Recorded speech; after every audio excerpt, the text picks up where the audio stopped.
दोस्तों, पानीपत गांव के किसान अपने खेतों में आराम से खेती कर रहे थे। तभी बहादुर गदड़ी आकर एक किसान के ट्रैक्टर को ठोक देती है और बोलती है, बोल नीशू भाई या फिर गुरुवीर भाई। तो बेचारा किसान बोल देता है नीशू भाई। तो बहादुर गदड़ी बोलती है, मेरा ट्रैक्टर सबसे ज्यादा ताकतवर है, किसी में दम है तो हरा के दिखाओ।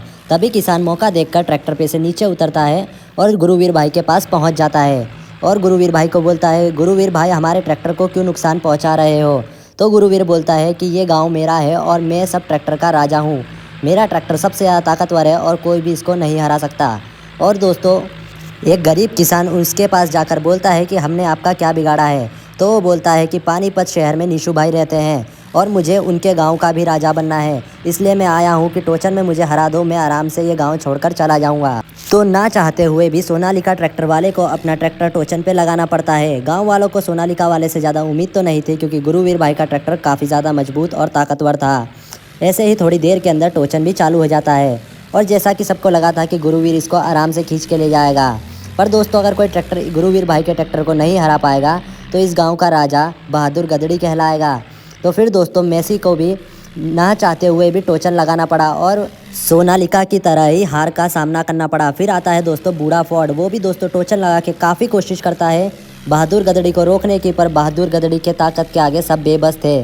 तभी दोस्तों पूरे गांव वालों के अंदर डर का साया सा आ गया था। अब दोस्तों पूरे गांव वालों को फिक्र थी कि बहादुर गदड़ी को कौन हरा पाएगा।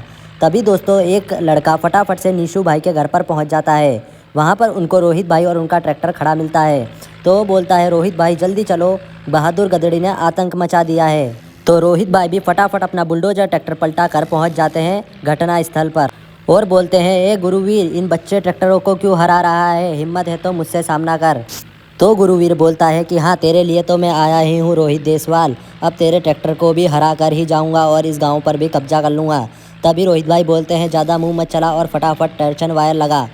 और दोनों ही ट्रैक्टर टोचन के लिए तैयार थे। एक तरफ बहादुर गदड़ी तो दूसरी तरफ बुलडोजर। अब सारे गांव की उम्मीद बुलडोजर के ऊपर ही थी, जो कि रोहित देसवाल चला रहे थे।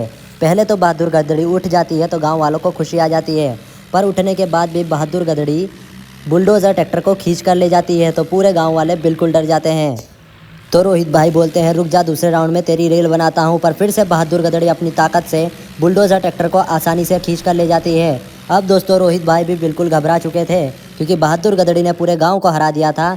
अब गांव वालों की समझ में नहीं आ रहा था कि बहादुर गदड़ी के आतंक को कैसे ख़त्म करें। तभी वे रोहित देसवाल के पास जाते हैं और पूछते हैं, अब क्या करें।